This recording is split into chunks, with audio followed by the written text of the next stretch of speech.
안녕하십니까 여러분. 오늘 또 그림 그리기 좋은 날입니다. 오늘은요 매화 꽃 구결을 알아보죠. 매화는 놀랍게도요 꽃을 그릴 때 처음에 이렇게 몽우리로부터 출발을 해서 그 몽우리가 점점 어떻게 해요? 그렇죠. 이렇게 벌어지는 것을 통해서 그리는데, 이때 이 꽃을 그릴 때 너무 뾰족한 붓으로 그리는 걸 금합니다. 왜 그럴까요? 그것은 이 꽃을 그림에 있어서 신운을 얻기 위해서 좀 너무 뾰족한 것으로 그리면 그림이 난잡해지죠.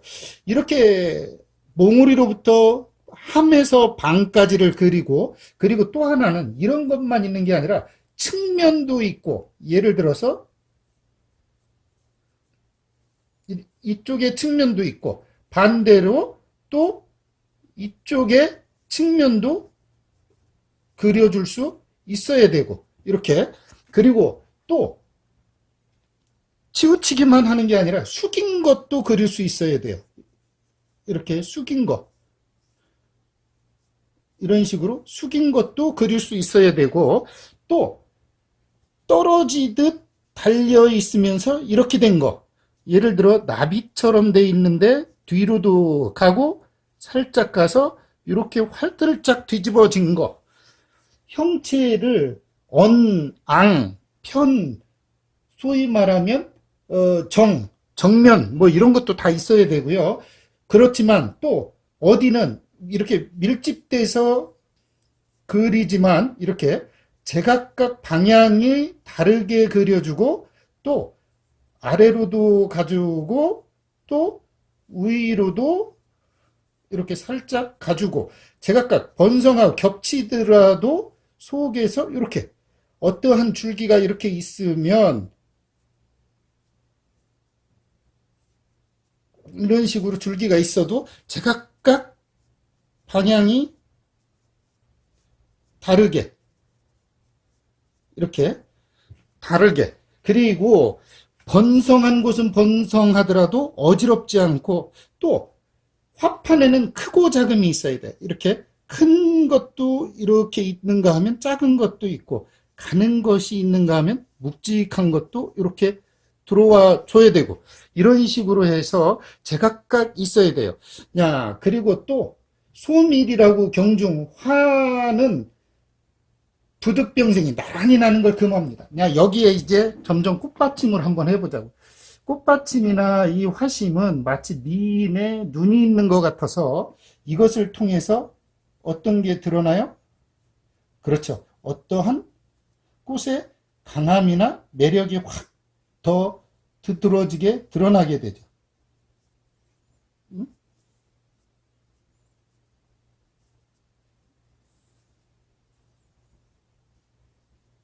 응?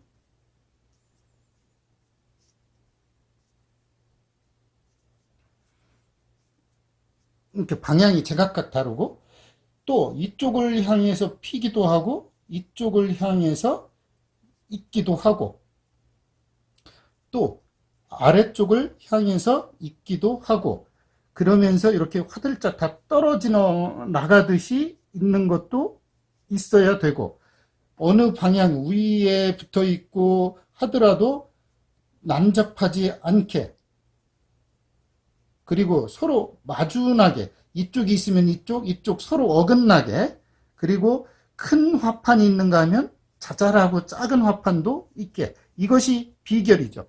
그리고 여기에 꽃 수술을 달 때 수술이 너무 많거나 너무 화려한 것을 금해요. 예를 들어 이쪽에서 이렇게 탁 해서 몇 개만 했는데도 불구하고 확연한 게 요런 게 좋다는 이야기예요. 그리고 모여 있더라도 난잡하지 않고 강약, 대소, 완급이 같이 이렇게 피어나게. 야, 위에서 아래쪽으로도 이렇게 되고, 그 다음에 옆으로 편 치우치기도 하고,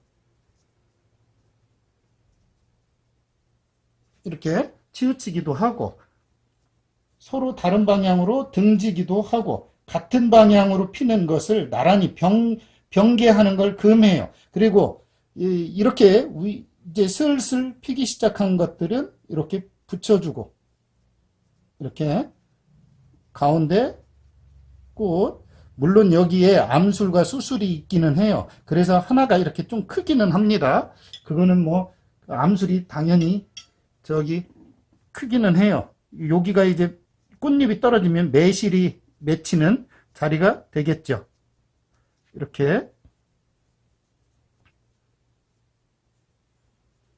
나 이걸 통해서 어디는 이렇게 이쪽으로 피고, 그죠? 또 어디는 이쪽으로 피고, 또 어디는 위로 살그머니 이렇게 피고, 서로 이렇게 같이 있더라도 또 어디는 숨어서 매실 자리가 안 보이고, 또 이렇게 피고, 그리고 이쪽 저쪽 서로 다르게 이렇게 해야 된다는 이야기고요.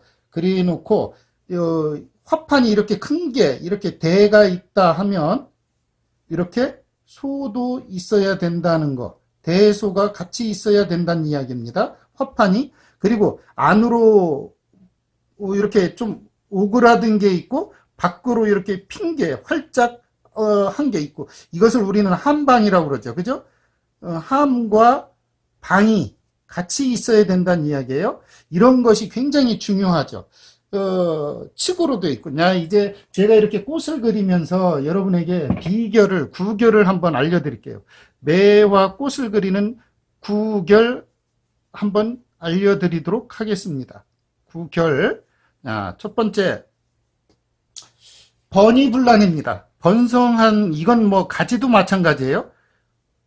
번성하고 아주 우거지더라도 불란, 어지럽지 않아야 돼요.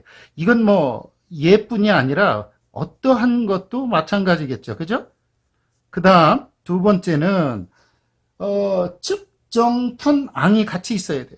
측면도 있어야 되고, 그 다음 정면도 있어야 되고, 그 다음에 치우친 것도 있어야 되고, 그죠? 그 다음에 우러러서 위로, 그 다음 숙인 거 뭐 이런 게 다 있어야 돼요. 꽃이 제각각. 그 다음에 이 화학이나 또는 꽃잎 한자예요. 악파는 어떻게 해야 돼요? 대소가 있어야 돼요. 분명하게 얘기하지만 꽃잎은 이렇게 크고 작고 이러한 것들이 있어야 되고, 태점도 마찬가지예요. 요 밑에는 꽃받침도 크고 작고 가는 것이 공존해야 됩니다. 똑같은 걸 금해요. 그 다음에 소밀경중이 있어야 됩니다. 이거는 뭐 그림 그리는 데 있어 꽃이 갖고 있는 가장 중요한 의미일 거예요. 왜요? 소밀경중이 제대로 드러나지 않으면 이 그림 그리는 데 있어 신의를 얻기가, 어떤 화의를 얻기가 굉장히 어렵죠. 다섯 번째는 화부득병생입니다. 꽃이든 가지든 부득병생, 나란하게 피는 것을 금해요. 이거 당연하죠? 이것은 꽃만이 갖고 있는 것은 아니에요. 그렇지만 이것이 구결입니다. 어떠한 구결에 이 거친 붓 쓰고 뭐 이런 거 좋아요. 그런데 정말로 마음에 갖고 있는 구결이라고 하는 건 뭐냐면, 여러분들, 그것은 마음속의 꽃에 대한 유의사항과 관심과 행복감을 가지고 들여다보면 아주 완연히 핀 꽃들을 통해서, 그리고 또 제각각의 모습을 통해서 사랑스럽게 방향을 바꿔줄 수 있어요. 번이불란이요. 번창하고 막 우거지더라도 어지럽지 않아야 되고, 측면, 정면, 치우친 것, 우러르는 것이 제각각 있어야 되고, 꽃잎은 크고 작은 것, 동그라미가 똑같아서는 안 되고, 소밀경중이 어디든 가지든 꽃이든 이렇게 성그러운 데는 성글고, 빽빽한 데는 빽빽고, 가벼운 데는 가볍고, 무거운 데는 무거워야 되고, 꽃은 나란히 이쪽 방향의 꽃이 계속 핀다든가, 또는 그쪽으로 나란히 철길처럼 꽃이 방향이 똑같게 난다든가, 가지도 마찬가지예요. 그러한 것을 금합니다. 자고로 매화의 가장 그리는 방법이, 여러분이 아무리 이야기를 해도 많이 들었었던 것 중에 하나는 그런 걸 겁니다. 매화 그림은 성근 것을 귀히 여기고 빽빽한 것을 천히 여긴다. 귀히 여기지 않는다고 그랬고요. 여유인 것을 귀히 여기고 살찐 것을 귀히 여기지 않는다고 그랬어요. 늙은 것을 귀히 여기고 어린 것을 귀히 여기지 않는다고 그랬고, 망울진 꽃이나 반쯤 핀 꽃이 귀하지 활짝 핀 것을 귀하게 여기지 않는다고 그랬어요. 이런 것을 기억해 두면 이 구결이 갖고 있는 의미가 여러분에게 더 확 와닿으리라 생각합니다. 오늘은 매와 꽃을 통한 구결이고요. 다음 시간에는 사군자가 됐든 무엇이 통했든 그것을 통해서 여러분 마음속에 미학이 갖고 있는 의미로서 다가가서 그림을 보는 안목과 그림을 새롭게 여러분에게 좀 다가가게 만드는 이야기나 옛분들이 귀히 여겼던 이야기들을 여러분에게 좀 전해주려고 합니다.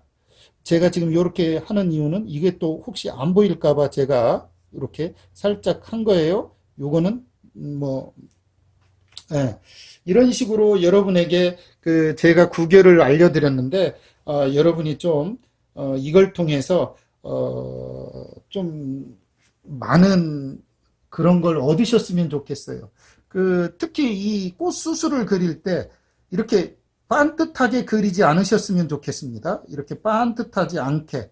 이게 왜 그러냐면 어느 중심을 통해서 이렇게 원을 이루듯 이렇게 탄력을 받으면서 이렇게 핀다는 얘기죠. 그리고 점도 어때요? 강약, 중강약 이런 식으로 또 요 안에도 피고 이렇죠. 어떻게 같은 방향으로만 꼭 있는 건 아니에요. 요 안에도 이렇게 있을 수 있다는 이야기죠. 이런 식으로 이런 이치를 꽃술도 여러분에게 이런 이치를 이해하고서 그리신다면 조금 더 그림 그리는 게 재미있으리라 생각을 합니다. 오늘은 매화라 꽃을 통한 구결이었고요. 여러분에게 눈이 녹을 즈음 막 피어나는 매화의 그 향이 붓끝에 머물기를 바라겠습니다. 오늘은 여기까지입니다. 감사합니다.